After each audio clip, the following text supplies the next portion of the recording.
My name's Hannah, and if you ask me, my life's pretty standard. Got a decent job, a husband, Mark, who's been my rock since college, and 2 kids who are the usual blend of sweet and trouble. But if there's one thing I've learned, it's that normalcy is a fragile thing, especially with a brother like Alex. Alex is 8 years younger than me, the kind of guy who never really grew up. Jobs, girlfriends, you name it, he changes them like he's flipping channels on TV. And yeah, he's got this habit of hitting up me or mom whenever his wallet's feeling too light, which is always. So, there we were, at mom's for our usual Sunday dinner. The house smelled like roast and the kids were running around, when the door slammed open like it's trying to break free.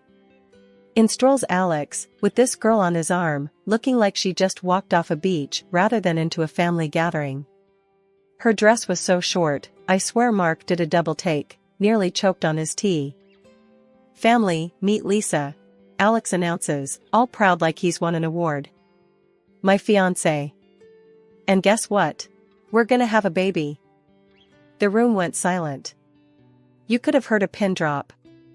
Mark's coughing his lungs out, mom's frozen with her mouth half open, and I'm just staring, thinking, here we go again. Alex, are you out of your damn mind? I couldn't help myself. You can barely take care of yourself.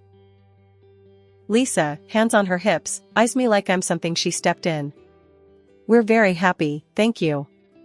And we don't need negativity, right, babe? Alex nods, slinging an arm around her. Yeah, we're doing great. Right, Mom? Mom, bless her, is trying to find her words. Congratulations. But, Alex, have you thought this through?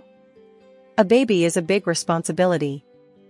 Of course, he hasn't, I muttered, earning a glare from both of them. Listen here, Hannah. Alex shot back. I don't need a lecture from you. We're gonna be fine.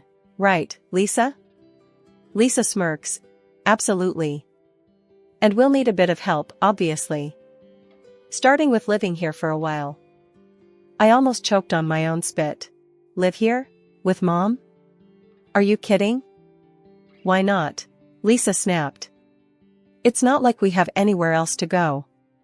And it's not forever, just until Alex finds a new job. And when will that be? I couldn't stop the sarcasm. You planning on hitting the job hunt hard between gaming sessions, Alex?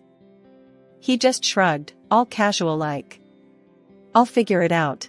I always do. Mom finally spoke up, trying to smooth things over. Well, we'll make do. We always do. Right, Hannah? I looked at her, at the resignation in her eyes, and my heart sank. Yeah, Mom. We always do. Dinner was tense after that. Mark kept giving me these looks, like he was bracing for the storm he knew was coming. And me? I was just trying to wrap my head around the circus my life was about to become. After dinner, with the kids in bed and Mark helping Mom with the dishes, I cornered Alex in the living room. You can't keep doing this, you know. Dumping your problems on Mom on me. It's not fair. Alex, lounging like he owned the place, just shrugged. What do you want me to say, Hannah? Life's tough. I'm doing my best. Your best? I was fuming. Dragging a pregnant girl into this mess? Expecting everyone else to pick up your slack? Hey, Lisa yelled from the kitchen. Watch how you talk about us. I took a deep breath, counting to 10 in my head. Arguing wasn't going to solve anything. Not with Alex. Not now. Just, try to think about someone other than yourself for once, I finally said, more tired than angry. Alex just looked at me, and for a second, I thought I saw a flicker of something like guilt. But then he smiled, that carefree, reckless smile that always spelled trouble. We'll manage, sis. We always do. As I went to help with the dishes, leaving Alex to his illusions, I couldn't shake the feeling that we were all on the brink of something big. And not in a good way. But like Mom said, we'd make do. Because that's what families do, right? Even when they're about to be turned upside down by one of their own. Having Alex and Lisa move in was like inviting a hurricane into your house and hoping it'd just water the plants. From day one, the balance of our family home was thrown off. Mom tried to stay upbeat, but I could see the strain in her eyes. One morning, I dropped by to see Mom, and the scene was chaos. Dishes piled up, laundry forgotten, and Lisa lounging on the couch like she owned the place, scrolling through her phone. Alex was nowhere to be seen, probably asleep or pretending to be. "Morning, Lisa," I said, keeping my voice neutral. "Need help with anything?" She barely glanced up. "Oh, no, I'm good. Just resting." "You know, for the baby." "Right. The baby." I looked around at the mess. "And Alex?" She shrugged. "Asleep, maybe?" "I don't keep tabs on him." "Of course not. Why start now?" I sighed and started picking up. Mom came in, her smile a bit too forced. "Hannah, you don't have to do that." "I don't mind, Mom. Can't have you dealing with all this alone." Lisa watched us, not moving an inch. "You're so good to your mom," she said, and I couldn't tell if she was being sarcastic. "Someone's got to be," I muttered, throwing a glance her way. She just smiled, unfazed. Later, I caught Alex in the kitchen, raiding the fridge. "Nice of you to join the living," I snapped. "Your fiancée's made herself right at home." He grabbed a soda, not looking at me. "Yeah, well, she's pregnant. Needs to rest." "And you? What's your excuse?" He leaned against the counter, all casual-like. "I'm looking for work, alright? It's not easy out there." Could have fooled me. "Seems like your full-time job is avoiding responsibility." He rolled his eyes, cracking open his soda. "Why you always gotta be on my case, Hannah?" "I'm handling it." "By handling, you mean letting Mom clean up after you too?" He didn't have an answer to that. Just sipped his soda and shrugged. The final straw came when Lisa announced they wanted a small wedding at the house. "Nothing fancy," she said, laying out plans that sounded anything but. "Just something memorable." I looked at Mom, who was trying to hide her worry. "And how do you plan to pay for this small wedding?" Alex jumped in. "We thought Mom could help, you know, as a gift." I laughed. It was that or scream. "You're joking, right? You want more from her?" Lisa stood up, hands on her hips. "It's not like we're asking for much. Just a little help." "A little help?" I was fuming now. "You've done nothing but take since you got here. Mom's on a fixed income and you're planning a wedding like she's made of money." Alex tried to intervene. "Hannah, come on, it's just..." "No, Alex. Enough is enough. You two need to start taking responsibility for your own lives. Mom's not your personal ATM." Lisa's face went red, and for a moment, I thought she'd yell. But she just scoffed. "Fine. We'll figure it out ourselves." "Yeah," I said. "You do that." Walking out, I told Mom, "Don't let them bully you into paying for anything. It's time they learned the value of money." Mom nodded, but I could see the conflict in her eyes. She wanted to help Alex, but knew it wasn't helping in the long run. That night, Mark and I talked it over. "You can't keep fighting their battles, Hannah," he said, and I knew he was right. But it wasn't just about fighting battles, it was about protecting Mom from being taken advantage of. The next day, I made it clear to Alex and Lisa. "You're adults. It's time to act like it. No more handouts. You want a wedding, a life, you work for it." Their response was a mix of shock and anger, but I stood firm. This was the wake-up call they needed, whether they appreciated it or not. The addition of a new family member should have been a joyous occasion, and in a way, it was. Lisa gave birth to a beautiful boy, a bundle of joy that brought a rare smile to everyone's faces, especially Mom's. She was over the moon, completely taken with her new grandson. But the joy was a double-edged sword. It was Mom, not Alex or Lisa, who ended up doing most of the caring for the little one. Watching her juggle her grandson alongside everything else was both heartwarming and heartbreaking. Alex and Lisa's approach to parenting was, let's just say, hands off. While Mom cooed and cuddled the baby, Alex was glued to his computer screen, and Lisa was out more often than not, treating them all like her personal playground. The contrast couldn't have been starker. Life at Mom's had spiraled into a daily soap opera, minus the scripted resolution at the end of each episode. On one of my visits, I caught Mom poring over a pile of receipts that could easily be mistaken for a novel, with expenses that made my eyes water. Designer outfits, jewelry, luxury items that screamed extravagance from miles away. And there was Alex, ensconced in his virtual world, oblivious to the real one crumbling around him, his newborn son a mere background to his gaming adventures. Alex, isn't it about time you hit pause and maybe, I don't know, looked for a job? My attempt at lightheartedness did nothing to pierce his focus. He grunted something unintelligible, not once tearing his gaze from the screen. Working on it, he mumbled, the same old song and dance. And Lisa? This, I gestured to the mountain of receipts, isn't exactly helping. He shrugged, a gesture that conveyed a universe of indifference. I rounded on Mom. How can you just sit by and watch them drain you like this? Mom sighed, a sound so heavy it seemed to carry the weight of the world. It's only money, Hannah. I can't lose my grandson over it. That's when Lisa waltzed in, arms laden with shopping bags, a triumphant grin plastered across her face. Nothing like a little retail therapy, she announced, dropping her spoils on the table as if she'd returned from a successful hunt. Therapy? More like grand larceny. Mom can't keep this up, Lisa. Her eyes narrowed to slits, her voice cold and sharp as ice. Perhaps we should just leave, then. Let's see how often Mom gets to see her grandson after that. The threat hung in the air, a toxic cloud that threatened to choke us all. I looked to Mom for a sign of outrage, but she met my gaze with a resigned shake of her head, a silent plea to drop it. Later, in the sanctuary of the kitchen, I tried again. You can't let them use you like this, Mom.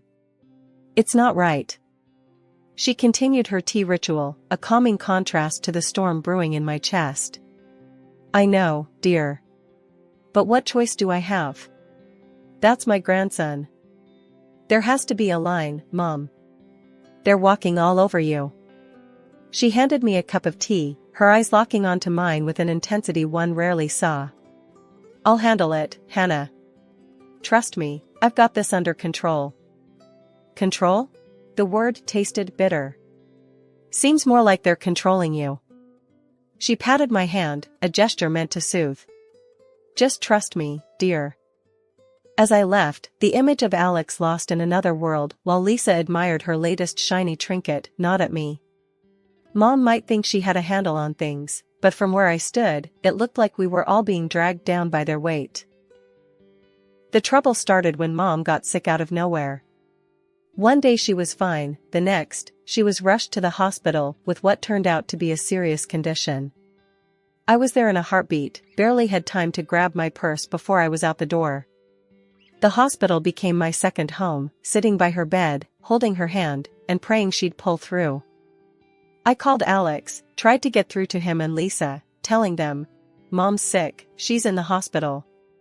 You need to come, now. But all I got back were excuses. We're a bit tied up right now, Hannah. You know how it is, Alex would say, or Lisa would chime in with, we've got plans already. Can't just drop everything. Plans. Right. Their social calendar was apparently more important than their sick mother lying in a hospital bed. I couldn't believe it.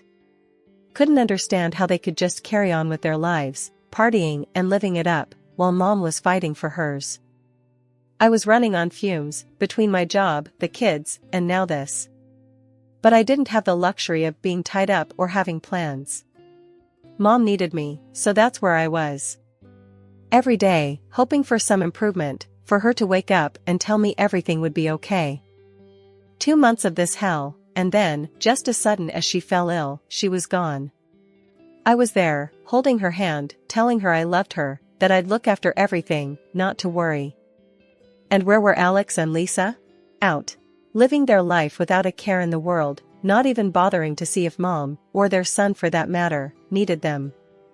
The funeral was a blur of faces, condolences, and the overwhelming feeling of loss. But Lisa, in her barely there black dress, managed to stand out, drawing disapproving looks and whispers from everyone. Alex was just as detached, showing no sign of grief, almost as if he was relieved it was all over. The day after, I went to Mom's house, needing to feel her presence, but I was met with Lisa's sneering face. "Looking for something, Hannah?" she mocked, blocking the doorway. "I need to get some of Mom's things," I said, trying to keep my voice steady. "Oh, I think you're mistaken. This is our house now." "You have no business here," she replied, smirking. Alex came up behind her, a smug look on his face. "Yeah, Hannah, Mom changed her will. Everything's ours now. Maybe you should have spent less time at the hospital and more time securing your inheritance." I was speechless, anger and disbelief swirling inside me. "You can't be serious. Mom wouldn't do that." He shrugged, enjoying every moment of my distress. "Believe what you want. But you're not welcome here." Lisa laughed, enjoying the spectacle. "Guess you should have been nicer to us, huh?" Their cruelty hit me hard, but I wasn't about to show them how much. "We'll see what the notary says about this," I managed to say, my voice cold. "Good luck with that," Alex called out as I walked away, their laughter echoing behind me. A week after the whole funeral drama, we all ended up in the notary's office, a place I never thought I'd be fighting a family battle. The air was thick with tension, you could cut it with a knife. Alex and Lisa were smirking like they already won the lottery, but I had a card up my sleeve they didn't see coming. The notary cleared his throat, and the room went dead silent. "The will Mr. Alex Kramer has been referring to," he began, eyeing my brother, "is not the final will. Your mother made another visit here, with Hannah, to draft the final document." Lisa's face turned a shade I didn't know existed. "What the hell does that mean?" she spat, her voice like venom. "It means," I said, my voice steady, "that Mom knew better. She left the house to me, not you two." The notary nodded. "Indeed. The house goes to Hannah." Alex jumped up, his face red. "That's bullshit. She wouldn't do that." Lisa was on her feet too, screaming insults at me that would make a sailor blush. The notary raised his hand, calling for silence. "There's more. If it's found that there was any pressure applied to change the will, legal actions could be taken." Alex, still fuming, shot back, "I'm her son too. I deserve half of everything." The notary, unfazed, pulled out another document. "Your mother anticipated such a claim. Hence, she divided her money into 2 equal parts. However," he paused, looking directly at Alex, "she deducted from your share all the money you and your wife have received during your marriage." You could hear a pin drop. "How much is left then?" Alex's voice was barely a whisper. $10,000, the notary replied. Lisa's scream could probably be heard a mile away. 10,000? That's it? I couldn't help but feel a mix of sadness and relief. Mom had seen through their greed. "Seems like Mom knew what she was doing," I said, more to myself than anyone else. Alex and Lisa were in shock, their dreams of easy money shattered in an instant. The notary suggested they leave before things got uglier, and they did, but not before throwing a few more choice words my way. After the showdown at the notary, things escalated pretty quick. Alex and his wife, Lisa, were set on clinging to Mom's house like they owned the place. It was a mess, a proper circus show, until it got so heated that I had no choice but to call the cops. Never thought I'd see the day where I'd have to drag police into family drama, but there we were. When they finally left, under the watchful eyes of the police, the air in the house felt different, heavier somehow. Mark and I started the grim task of taking inventory, noting the gaps where things used to be. It was clear as day, they'd been selling off Mom's things. My heart sank. How could they? I was livid, ready to drag them through the courts. I can't believe this, Mark. They've stolen from us, from Mom. We should sue them for everything they've got left. Mark, ever the voice of reason, put a hand on my shoulder. Hannah, I know you're angry, and you have every right to be. But think about it. Maybe, just maybe, they'll use that money for something good. For the kid. His words hit me harder than I expected. It was a slim hope, clinging to the idea that maybe, just maybe, they'd finally start acting like responsible adults for their child's sake. It didn't make what they did right, but it gave me a sliver of hope that maybe the cycle would break with their son. Deep down, I knew Mark was right. Pursuing them legally would just drag us all through more mud, and for what? The chance at a few dollars and more heartache? No, it was time to let go, to move forward and focus on healing, on building something better from the wreckage they left behind. So, I let it go, not for them, but for me, for us. It was time to close this chapter and start anew, with the hope that maybe, just maybe, they'd find their way. Months rolled by in silence, a welcome break from the chaos that had enveloped our lives. But peace has a way of being fleeting. Word got to me that Alex and Lisa had sunk further, living in some rundown apartment, scraping by. Alex was jumping from one odd job to the next, and Lisa? She was chasing after rich men, leaving their little boy, my nephew, pretty much on his own. Hearing that, it felt like a punch to the gut. That kid deserved better, so much better than what those two could ever offer him. I started gathering the paperwork, the legal documents needed to strip them of their parental rights. It was a heavy decision, but every fiber of my being told me it was the right one. That boy needed a real family, stability, and I was determined to give it to him. When I finally approached Alex and Lisa with the idea, bracing for a fight, their reaction took me by surprise. They were indifferent. Almost relieved to be rid of the responsibility. You sure about this, Hannah? Alex asked, no hint of the brother I once knew in his eyes. You know, taking on a kid is a lot. I couldn't hide my disgust, my disappointment. He's your son, Alex. Doesn't that mean anything to you? Lisa, ever the opportunist, chimed in with a shrug. If you think you can give him a better life, then why not? We've got our own lives to figure out. Their casual dismissal of their flesh and blood boiled my blood, but I swallowed the anger. This was about him, not them. Yeah, I'm sure. More than you've ever been about anything. He'll be loved and cared for. That's more than what you've ever offered him.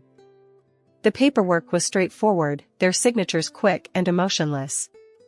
As I walked away, documents in hand, it was a bittersweet victory. That little boy was going to have a chance now, a real family with me and Mark. It's been a stretch of quiet months, a silence from Alex and Lisa that spoke volumes. They vanished off the grid, no calls answered, no trace of them at their last known spot. I've toyed with the idea of getting the authorities involved, wondering if a missing poster is the next step.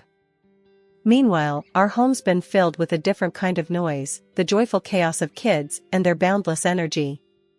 Our little nephew, now effectively my third child, has settled in as if he's always been here. My kids, bless them, have taken to him like ducks to water, showering him with the kind of love and attention that's both heartwarming and a tad overwhelming. We're gonna build the biggest fort this living room has ever seen, declares my eldest, rallying the troops with a sparkle in her eyes that could outshine the sun. The little one, barely understanding but eager all the same, claps his hands with glee, a toothy grin plastered across his face. Fort, fort, he echoes, stumbling over the words, but clear in his enthusiasm. Mark and I, we've moved into Mom's old house, a sprawling place that seemed too vast once, but now feels just right. There's a room for every mood, a space for every laughter, and a corner for every whispered secret. It's become a home in the truest sense, filled with memories we're making fresh each day. I never thought we'd fill this place up, I muse aloud one evening, watching the kids turn the living room into a labyrinth of cushions and blankets. Mark wraps an arm around me, pulling me close. We always had the space, just needed the right people to fill it. And he's right. This house, once echoing with the past, now thrums with the present and whispers promises of the future. As for Alex and Lisa, their absence is a void, but not one that sucks the life out of us. If anything, it's given us a clarity, a purpose. We've built something solid, something real, out of the wreckage they left behind. We've turned a page, started a new chapter. And in this story, we're all exactly where we're meant to be.